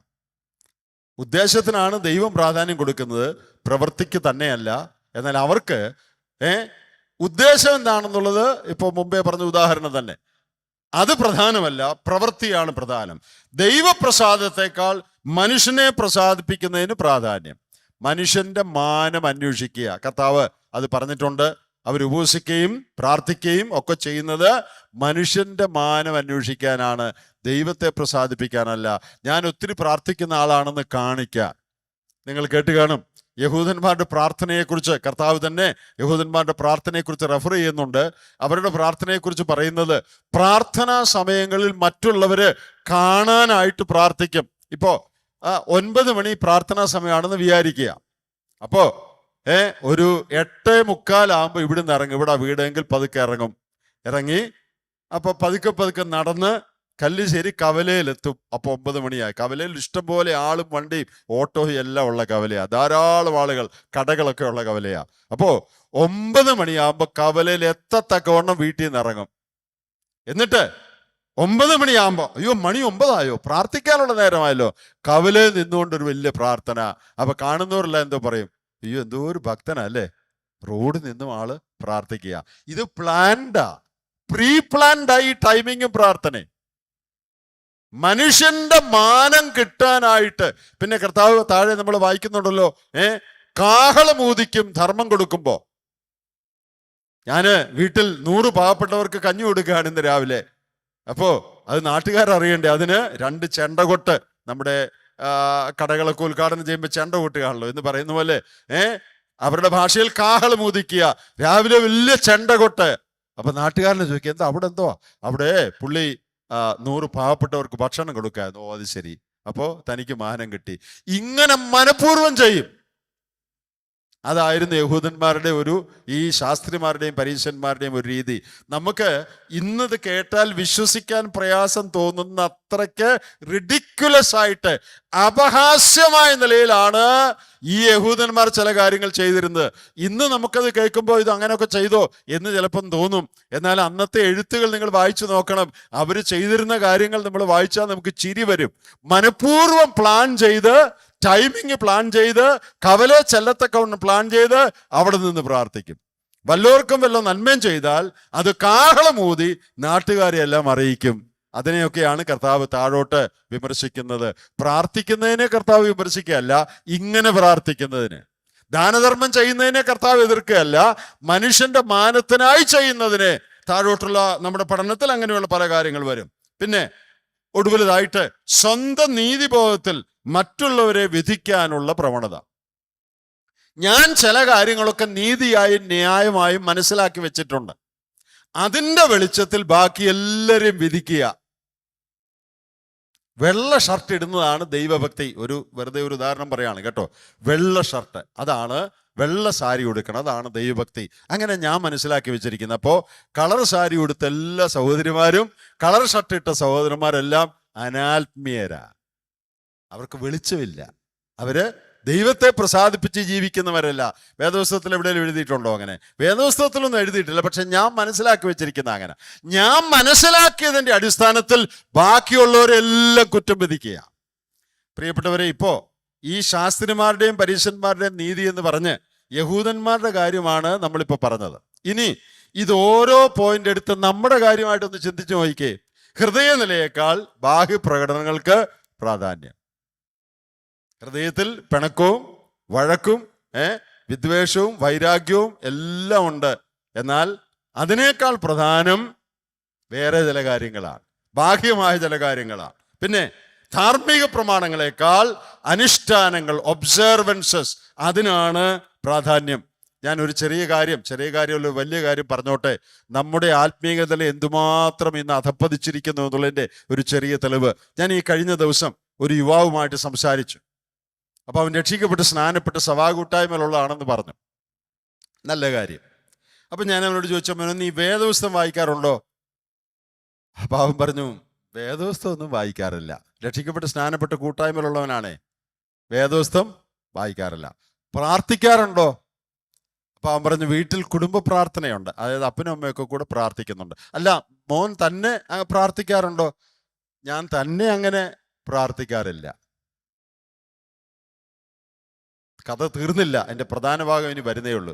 അപ്പോൾ കുറച്ചു നേരം ഇങ്ങനെ ആത്മീയകാര്യമൊക്കെ പറഞ്ഞു, വചനം വായിക്കേണ്ടതിൻ്റെ ആവശ്യകതയൊക്കെ പറഞ്ഞു. അപ്പോൾ ഒടുവിൽ അവൻ ഒരു സംശയം, അങ്കിളെ ഒരു കാര്യം ചോദിച്ചു. എന്താ, ഞായറാഴ്ച എഴുന്നേറ്റൊരു ആലോചന പറയണമെന്ന് എനിക്ക് പലപ്പോഴും ഉണ്ട്. പക്ഷേ വായിച്ചുകൊണ്ട് ചില ഭാഗമൊക്കെ നോക്കിക്കൊണ്ടൊക്കെ പോവും. പക്ഷേ എനിക്ക് അങ്ങോട്ട് എപ്പോഴും ഒക്കുന്നില്ല, ചിലപ്പോഴേ ഒക്കുന്നുള്ളൂ. നോക്കണേ, വേദപുസ്തകം വായിക്കുന്നില്ല, പ്രാർത്ഥിക്കുന്നുമില്ല. എന്നിട്ട് അവന് ഞായറാഴ്ച സഭയിൽ എഴുന്നേറ്റ് 100-ാം സങ്കീർത്തനം വായിക്കുവോ, 103 വായിക്കുവോ, മെഫിബോശത്തിനെ കുറിച്ച് പറയുവോ, ലാസർ മരിച്ചവരിൽ നിന്ന് എഴുന്നേറ്റ് പന്തിയിലിരുന്നെന്ന് പറയുവോ, അങ്ങനെയൊക്കെ ചെയ്യും. നിങ്ങൾ അവൻ്റെ സഭയിലുള്ള ഒരു മൂപ്പനോടൊന്ന് ചോദിച്ചു, ആ പയ്യൻ എങ്ങനെയുണ്ട്? അയ്യോ, എങ്ങനെ ഉണ്ടെന്നോ? നല്ല തോട്ട്സാ ഞായറാഴ്ച പറയുന്നത്, നല്ല ആത്മീയനായ പയ്യനാ. കല്യാണമൊക്കെ ആലോചിക്കുമ്പോൾ അങ്ങനെയൊക്കെ ആളുകൾ പറയും. അവൻ സഭയിൽ ആലോചന പറയുന്നവനാ. പ്രിയപ്പെട്ടവരെ, സഭയിൽ ആലോചന പറയുന്നു എന്നുള്ളത് ആത്മീയത്വത്തിന്റെ തെളിവല്ല. വേദപുസ്തകം വായിക്കാത്തവനും പ്രാർത്ഥിക്കാത്തവനും സഭയിൽ ആലോചന പറയും, ആത്മീയരും പറയും കേട്ടോ. അപ്പൊ ഞാൻ എന്താ പറഞ്ഞതെന്ന് എല്ലാവർക്കും മനസ്സിലായോ? ഉള്ളിലെ ജീവിതത്തിനോ ഭക്തിക്കോ ഒരു പ്രാധാന്യവുമില്ല. രക്ഷിക്കപ്പെട്ടെന്ന് പറയുന്ന ഒരുത്തൻ വേദപുസ്തകം വായിക്കുകയല്ല, പ്രാർത്ഥിക്കുകയുമില്ല, പിന്നെ എന്തോ രക്ഷിക്കപ്പെടലാത്. പക്ഷേ അവൻ എന്തോ ചെയ്യും? ഞായറാഴ്ച രാവിലെ എഴുന്നേറ്റ് ഒരു ചിന്ത പറയും, അതാ ചിലർക്ക് ഏറ്റവും പ്രധാനം. ഞായറാഴ്ച ചിന്ത പറയും, ഹൃദയം മുഴുവൻ കയ്പ, ഹൃദയം മുഴുവൻ പിണക്കമാ, അവിടെ ഇരിക്കുന്നതിനോട് മിണ്ടുകയല്ല. പക്ഷേ ഞായറാഴ്ച എഴുന്നേറ്റ് ചത്ത നായായിരുന്നെന്നും പിന്നെ അതോട് ചേർന്നുള്ള കാര്യങ്ങളൊക്കെ പറയും. പ്രിയപ്പെട്ടവരെ, അതാണ് ഇവിടെ കർത്താവ് പറയുന്നത്. മോറൽ പ്രിൻസിപ്പിൾസിന് പ്രാധാന്യമില്ല, അനുഷ്ഠാനത്തിന്, ബാഹ്യമായ കാര്യങ്ങൾക്കാണ് പ്രാധാന്യം. ഞായറാഴ്ച എഴുന്നേറ്റ് സ്തോത്രം ചെയ്യുന്നുണ്ടോ? അതൊക്കെ നല്ലതാ കേട്ടോ, ചെയ്യേണ്ടെന്നല്ല ഈ പറയുന്നത്. ഉള്ളു ശരിയായിട്ട് വേണം അത് ചെയ്യാനെന്നാ പറയുന്നത്. അപ്പോ അന്ന് യഹൂദന്മാർക്കുണ്ടായിരുന്ന അതേ കുഴപ്പങ്ങൾ തന്നെയാണ് ദൈവമക്കളെന്ന് അഭിമാനിക്കുന്ന നമ്മിൽ പലർക്കുമുള്ളത്. അക്ഷരത്തെക്കാൾ പ്രാധാന്യം അതിൻ്റെ ആത്മാവിനേക്കാൾ പ്രാധാന്യം അതിൻ്റെ അക്ഷരത്തിനാണ്. നിങ്ങൾക്കറിയാമല്ലോ, കമൻഡേഷൻ ലെറ്റർ എന്നൊരു കാര്യമുണ്ട്. ഞാൻ പ്രായോഗികമായി ഇത് എങ്ങനെയാണ് നമുക്ക് ആപ്ലിക്കബിൾ എന്നൊന്ന് പറയാം. എന്തിനാ ഈ കമൻഡേഷൻ ലെറ്റർ? ഒരാൾ വേറൊരു സഭയിൽ പോകുമ്പോൾ ഈ സഭയിൽ കൂട്ടായ്മയിൽ ഉണ്ടാകുന്ന ആളായിരുന്നെന്നും അയാളെ ഞങ്ങൾക്ക് അറിയാമെന്നും കുഴപ്പമൊന്നുമുള്ള ആളല്ല, നിങ്ങൾക്കും സ്വീകരിക്കാം എന്ന് നാം പറയുന്ന ഒരു എഴുത്താണ് കമൻഡേഷൻ ലെറ്റർ, അല്ലേ? അത് നല്ല കാര്യമാണ്. അറിഞ്ഞുകൂടാത്ത സ്ഥലത്തൊക്കെ പോകുമ്പോൾ അത് നല്ല കാര്യമാണ്. എന്നാൽ ഒരാള് അയാളുടെ സഹോദരി ഒരു സഭയിൽ ചെന്നു. അപ്പോൾ ഈ ചെന്ന സഹോദരിയെ എല്ലാവരും അവർക്ക് അറിയാവുന്നതാണ്. പക്ഷെ കമൻഡേഷൻ ലെറ്റർ വേണം. എന്തിനാ ലെറ്റർ? എന്തിനാ? അതാ ഇവിടുത്തെ രീതി. ഈ ആളെക്കുറിച്ച് നല്ല അറിവായിരിക്കും, പക്ഷെ എന്നാലും എഴുത്ത് വേണം. അതാണ് ലെറ്റർ ഓഫ് ദ ലോ എന്ന് പറയുന്നത്. എഴുത്തിന്റെ ഉദ്ദേശം എന്താ? ഈ ആള് വിശ്വാസിയാണെന്നും കൂട്ടായ്മയിലുണ്ടെന്നും ഒരു ഉറപ്പ് കിട്ടുകയാണ്. അത് എഴുത്തു കൂടാതെ തന്നെ അറിയാവുന്നവർ ആ സഭയിലുള്ളതെന്ന് വിചാരിക്കുക. പിന്നെന്തിനാ എഴുത്ത്? അല്ല, എഴുത്ത് വേണം. ഞാനൊരു ഉദാഹരണം പറഞ്ഞതേ ഉള്ളൂ. എഴുത്തെന്തിനാ? എഴുത്ത് ആളെ അറിയാൻ വേണ്ടിയാ. ഇത് എഴുത്ത് കൂടാതെ എല്ലാവർക്കും ഈ ആളെ അറിയാമല്ലോ, പിന്നെന്തിനാ എഴുത്ത്? അല്ല, എന്നാലും എഴുത്ത് വേണം ഇവിടെ കൂട്ടായ്മയിൽ പങ്കെടുക്കണമെങ്കിൽ. ഇങ്ങനെയുള്ള നിയമങ്ങൾ ആളുകൾ ഉണ്ടാക്കി വെച്ചിട്ടുണ്ട്. ഞാൻ പറഞ്ഞത് ഉദ്ദേശത്തെക്കാൾ പ്രധാനം അതിൻ്റെ ബാഹ്യമായ കാര്യങ്ങൾക്കാണ്, അക്ഷരത്തിനാണ്. ദൈവത്തെ പ്രസാദിപ്പിക്കുന്നതിനേക്കാൾ മനുഷ്യനെ പ്രസാദിപ്പിക്കുന്നതാണ് ചിലർക്ക് പ്രധാനമായിട്ടുള്ളത്. മനുഷ്യന്റെ പ്രസാദം ലഭിക്കുവാൻ കാര്യങ്ങൾ ചെയ്യുന്നു, സ്വന്തം നീതിബോധത്തിൽ നിന്ന് മറ്റുള്ളവരെ വിധിക്കുന്നു. എന്ന് പറഞ്ഞാൽ ഞാൻ ചില കാര്യങ്ങളൊക്കെ മനസ്സിലാക്കി വെച്ചിട്ടുണ്ട്, അതിൽ നിന്ന് വ്യത്യസ്തമായി ആരെങ്കിലും ചെയ്താൽ അത് ശരിയാകില്ല. നിങ്ങൾക്കറിയാമോ, പ്രസംഗിക്കുന്നവർ കറുത്ത ഷൂ ഇടണമെന്ന് നിർബന്ധമുള്ള രാജ്യങ്ങളുണ്ട്. ബാക്കി എവിടാന്നൊന്നും ചോദിക്കല്ല്, അതൊക്കെ തറുതലയാണ്. അങ്ങനെയൊക്കെ ചോദിച്ചാൽ അതൊക്കെ അധികാരത്തോടുള്ള മറുതലിപ്പാണ്. ബ്രൗൺ ഷൂ ഇടാൻ പാടില്ല, കറുത്ത ഷൂ ഇടണം. ഞാൻ കഥ പറയല്ല, ഉള്ള കാര്യം പറയുകയാണ്. ഞാൻ അങ്ങനെ ഒരിടത്ത് പോയപ്പോൾ ഒരു കറുത്ത ഷൂ മേടിച്ചുകൊണ്ട് പോയി ഇന്നാള്, വെറുതെ അവിടെ ചെന്ന് വഴക്കുണ്ടാക്കണം എന്ന് വിചാരിച്ചു. അപ്പോൾ ഇത് വേദപുസ്തകത്തിൽ എവിടെ എഴുതിയിരിക്കുന്നതെന്നും ആരും ചോദിക്കല്ല്. പിതാക്കന്മാരുടെ കാലം മുതൽ ഇങ്ങനെ ഞങ്ങൾ അങ്ങനെ മനസ്സിലാക്കി വെച്ചിരിക്കുന്നത്. അപ്പോൾ അതിനോട് യോജിക്കാത്തവനൊന്നും ആത്മീയനല്ല. ഇങ്ങനെയുള്ള ചിന്താഗതികൾ നമ്മുടെ ഇടയിൽ ധാരാളം ഉണ്ട്. വേദപുസ്തക സത്യങ്ങളുടെ കാര്യമല്ല ഞാൻ പറയുന്നത്.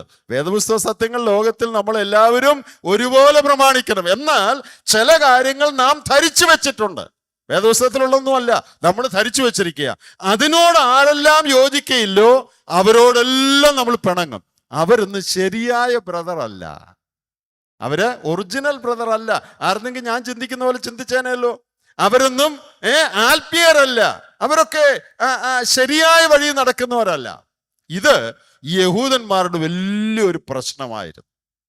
ഞാൻ മുമ്പേ പറഞ്ഞല്ലോ, അവരുണ്ടാക്കിയ തൽമൂദുകൾ അനുസരിക്കാത്തവരെല്ലാം അവിശ്വാസികളാണ്. വചനം അനുസരിക്കാത്തവരല്ല, വചനത്തിന് അവരുടെ റബ്ബിമാർ കൊടുത്തിരിക്കുന്ന വ്യാഖ്യാനങ്ങളുണ്ട്, അതിനോട് 100% യോജിക്കണം. ആ വ്യാഖ്യാനങ്ങളിൽ നിന്ന് വ്യത്യസ്തമായി എന്തെങ്കിലും ആരെങ്കിലും പറഞ്ഞാൽ അവരെല്ലാം കുറ്റക്കാരാണ്. പ്രിയപ്പെട്ടവരെ, നമ്മുടെ കർത്താവ് ഈ ലോകത്തിലായിരുന്നപ്പോൾ ഈ കാര്യങ്ങൾക്കെതിരെയാണ് ശക്തമായ ഭാഷയിൽ സംസാരിച്ചത്. നമുക്കും ഈ കാര്യങ്ങളൊന്ന് ശ്രദ്ധിക്കുന്നത്, നാമും ഒന്ന് ശ്രദ്ധിക്കുന്നത് നല്ലതാണ്. തിരുവെഴുത്തിൽ വ്യക്തമായി രേഖപ്പെടുത്തിയിരിക്കുന്ന സത്യങ്ങൾ അതിനെ 100% നാം മുറുകെ പിടിക്കണം. എന്നാൽ നാം ഏതെങ്കിലും കാരണവശാൽ പാലിച്ചു പോരുന്ന ചില കാര്യങ്ങൾ അത് വചനത്തിൽ അടിസ്ഥാനമുള്ളതല്ല, അതിനോട് ആരെങ്കിലും യോജിച്ചില്ലെന്ന് വിചാരിച്ച് അവരോട് പിണങ്ങുകയും അവരെ അവിശ്വാസികളാണെന്ന് മുദ്രകുത്തുകയും ചെയ്യാൻ ദയവായിട്ട് നാം ഒരിക്കലും ശ്രമിക്കരുത്. നാം ഈ കാര്യങ്ങളൊക്കെ പഠിക്കുമ്പോൾ യഹൂദന്മാരെ കുറ്റം പറഞ്ഞ് പഠിച്ചാൽ പോരാ, നമ്മുടെ കുറ്റങ്ങൾ നാം കാണണം. ഇവിടെ നമുക്കൊക്കെ ഈ നിലയിൽ ഏത് ഏത് അവസ്ഥകളിലാണ് പരാജയം സംഭവിച്ചിരിക്കുന്നത് എന്നുള്ളത് നാമും പ്രത്യേകം ശ്രദ്ധിക്കേണ്ടതാണ്. So the Jewish people, they gave more importance to ceremonies than to the condition of the heart. They judged others based on their understanding of the scripture or their interpretation of the scripture. That was the righteousness of the Pharisees and scribes. കർത്താവ് പറയാണ്, അവരുടെ നീതിയെ നിങ്ങൾ കവിയണം. ഈ പരീശന്മാരുടെയും ശാസ്ത്രിമാരുടെയും നീതിയെക്കുറിച്ച് അല്ലെങ്കിൽ അവരുടെ life സ്റ്റൈലിനെ കുറിച്ച് നമുക്ക് പറയാവുന്ന ഒരു വാക്ക്, they were legalists. അവര് നിയമവാദം പിടിക്കുന്നവരായിരുന്നു, അല്ലെങ്കിൽ നിയമാധിഷ്ഠിത മതം എന്ന് പറയാം. എന്താ നിയമാധിഷ്ഠിത മതം എന്ന് പറഞ്ഞാൽ? Legalistic religion.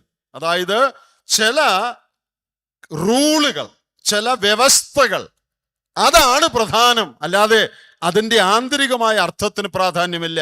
ഞാൻ 2-3 കാര്യങ്ങൾ ലീഗലിസ്റ്റിക് റിലിജിയനെ കുറിച്ച് അവിടെ എഴുതിയിട്ടുണ്ട്. നിയമവാദത്തിന്റെ പ്രത്യേകത നമ്മുടെ മനസ്സിലുള്ള മുൻധാരണകൾക്കും ഇഷ്ടങ്ങൾക്കും അനുസരിച്ച് വചനം ഉപയോഗിക്കുക. നമ്മുടെ കാര്യം സാധിക്കാനായിട്ട് അതിന് പറ്റിയ വാക്യം തെരഞ്ഞു പിടിച്ച് പറയും. വേറെ ഇഷ്ടം പോലെ വാക്യമുണ്ട്, ആ വാക്യങ്ങളൊന്നും നോക്കത്തില്ല. നമ്മുടെ ധാരണകൾക്ക് യോജിക്കുന്ന വാക്യങ്ങൾ കണ്ടുപിടിച്ച് പറയും. പിന്നെ ആത്മീയത വിശ്വാസത്തെക്കാൾ പ്രകടനമാണ്. നമ്മുടെ സ്പിരിച്വാലിറ്റി നമ്മുടെ ഉള്ളിലെ വിശ്വാസത്തെക്കാൾ external manifestation of our piety, of religion, that is more important than true religion or true spirituality. യഥാർത്ഥമായ നമ്മുടെ വിശ്വാസത്തെക്കാൾ ബാഹ്യമായി നാം കാണിക്കുന്ന കാര്യങ്ങൾക്ക് പ്രാധാന്യം. പിന്നെ നമ്മുടെ വ്യക്തിപരമായ ബോധ്യങ്ങളും താല്പര്യങ്ങളും മറ്റുള്ളവരുടെ മേൽ അടിച്ചേൽപ്പിക്കുകയും അതിനോട് യോജിക്കാത്തവരെ കുറ്റം വിധിക്കുകയും ചെയ്യുന്നു. അപ്പോൾ ലീഗലിസത്തിന്റെ 3 കൂടുതലുണ്ട്, ഞാൻ 3 മാത്രമേ നോട്ട് ചെയ്തിട്ടുള്ളൂ. ഇവിടെ ലീഗലിസത്തിന്റെ തകരാറുകൾ, നിയമവാദത്തിന്റെ തകരാറുകൾ, യഹൂദന്മാരുടെ റബ്ബിമാരുടെ ഏറ്റവും വലിയ തകരാറ് ഇതായിരുന്നു. അവർ ന്യായപ്രമാണം വിശ്വസിച്ചിരുന്നു, പ്രാർത്ഥിച്ചിരുന്നു, പതാരം കൊടുത്തിരുന്നു, അതൊക്കെ ശരിയാണ്. പക്ഷേ അവര് പറഞ്ഞു വെച്ചിരിക്കുന്ന വ്യാഖ്യാനങ്ങൾക്കും അവർ മനസ്സിലാക്കിയിരിക്കുന്ന രീതികൾക്കും വ്യത്യസ്തമായി ആരെങ്കിലും എന്തെങ്കിലും ചെയ്താൽ അവരെല്ലാം കുറ്റക്കാരായിട്ട് അഭക്തരായിട്ട് വിധിച്ചിരുന്നു. കർത്താവ് അതിനെതിരെ ശക്തമായിട്ട് സംസാരിക്കുകയാണ്. അവരുടെ അങ്ങനെയുള്ള പല തെറ്റുകൾ താഴോട്ട് കർത്താവ് ചൂണ്ടിക്കാണിക്കുന്നുണ്ട്. അതിൻ്റെ 20 വരെയുള്ള വാക്യങ്ങളിൽ 20ാമത്തെ വാക്യത്തിൽ നമ്മുടെ നീതി ശാസ്ത്രിമാരുടെയും പരീശന്മാരുടെയും നീതിയെ കവിയണം എന്ന് പറഞ്ഞാൽ ബാഹ്യമായ കാര്യങ്ങൾക്ക് മാത്രം പ്രാധാന്യം കൊടുത്തുകൊണ്ട്, ചട്ടങ്ങൾക്കും അനുഷ്ഠാനങ്ങൾക്കും മാത്രം പ്രാധാന്യം കൊടുത്തുകൊണ്ട് ആന്തരികമായ സത്യങ്ങളെ അവഗണിക്കുന്നത് ശരിയല്ല എന്നാണ് കർത്താവ് അവിടെ പഠിപ്പിച്ചത്. ഈ പറഞ്ഞ പല കാര്യങ്ങളും നിങ്ങളുടെ നോട്ടിലുണ്ട്, നിങ്ങളത് വായിച്ച് മനസ്സിലാക്കിയാൽ മതി.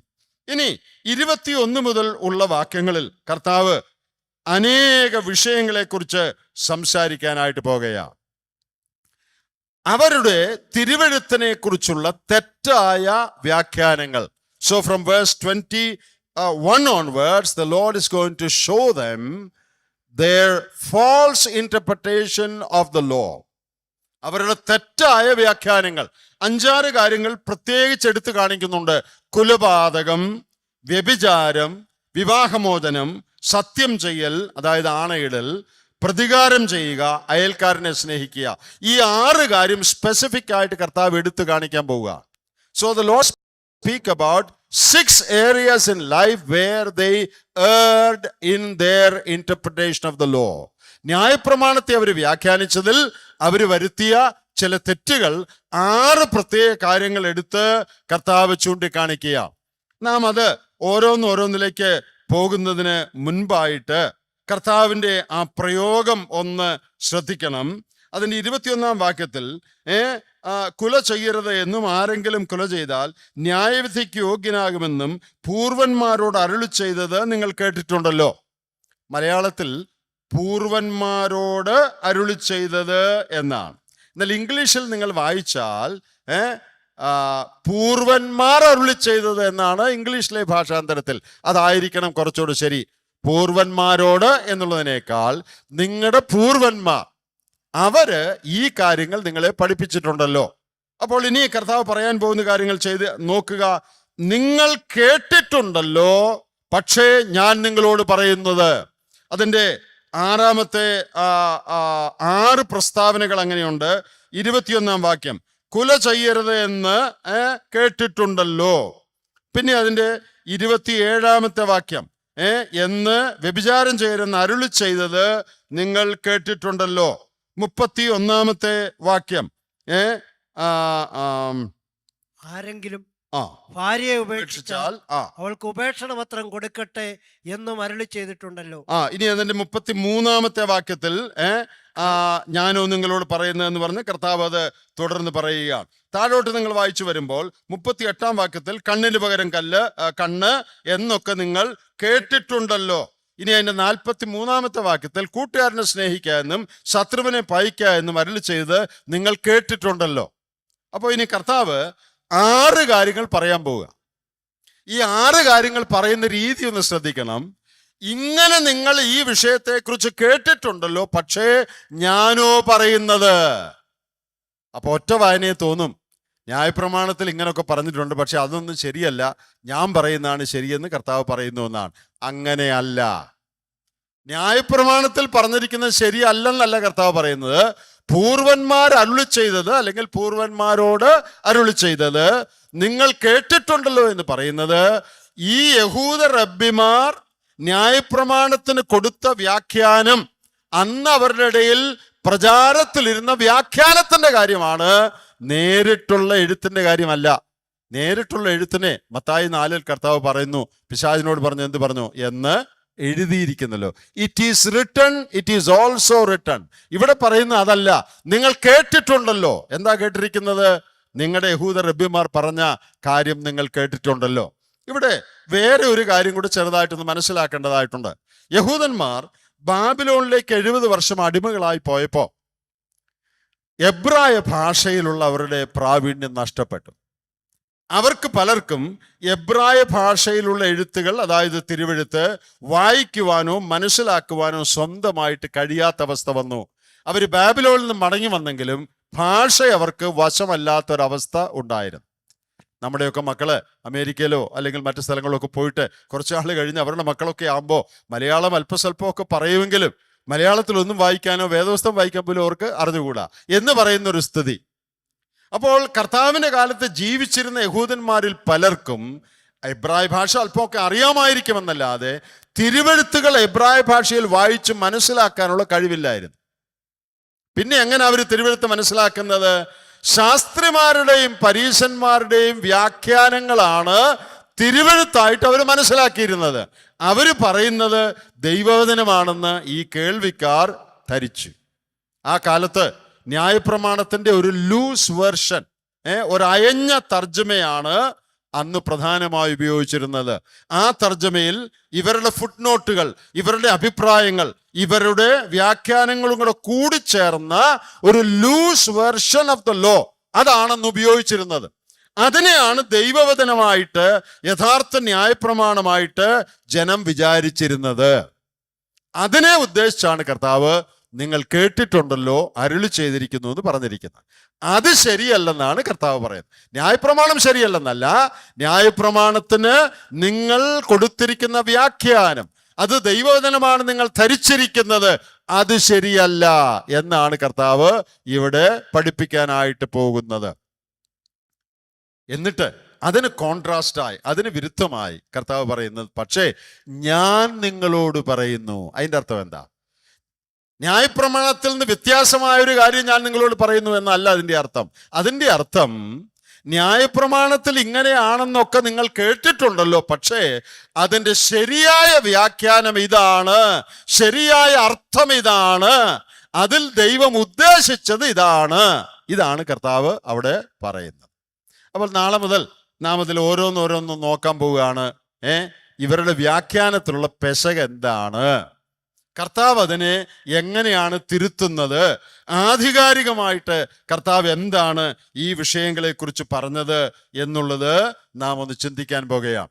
എന്നാൽ ഇന്ന് നിർത്തുന്നതിന് മുമ്പ് ഒരു കാര്യം മാത്രം ഒന്ന് പറഞ്ഞിട്ട് നാം ഈ പറഞ്ഞു വന്ന കാര്യത്തോട് ഏറ്റവും ബന്ധമുള്ള ഒരു കാര്യം മാത്രം ഒന്ന് പറഞ്ഞ് അവസാനിപ്പിക്കാം. ഇതിൻ്റെ 43 വാക്യം ഒന്ന് വായിച്ചേ. നമ്മൾ ഇത്രയും നേരം പറഞ്ഞുകൊണ്ടിരുന്നതിന്റെ ഒരു ഉദാഹരണം കാണിക്കാനാണ് 43-ാമത്തെ വാക്യം. കൂട്ടുകാരനെ സ്നേഹിക്ക എന്നും ശത്രുവിനെ പകയ്ക്ക എന്നും അരുളിച്ചത് നിങ്ങൾ കേട്ടിട്ടുണ്ടല്ലോ. കൂട്ടുകാരനെ സ്നേഹിക്ക എന്നും ശത്രുക്കളെ പകയ്ക്ക എന്നും അരുളി ചെയ്തത് നിങ്ങൾ കേട്ടിട്ടുണ്ടല്ലോ. നിങ്ങൾ കേട്ടിട്ടുണ്ടല്ലോ, അങ്ങനെ എഴുതിയിരിക്കുന്നല്ല പറഞ്ഞ, പിന്നെ നിങ്ങൾ കേട്ടിട്ടുണ്ടല്ലോ.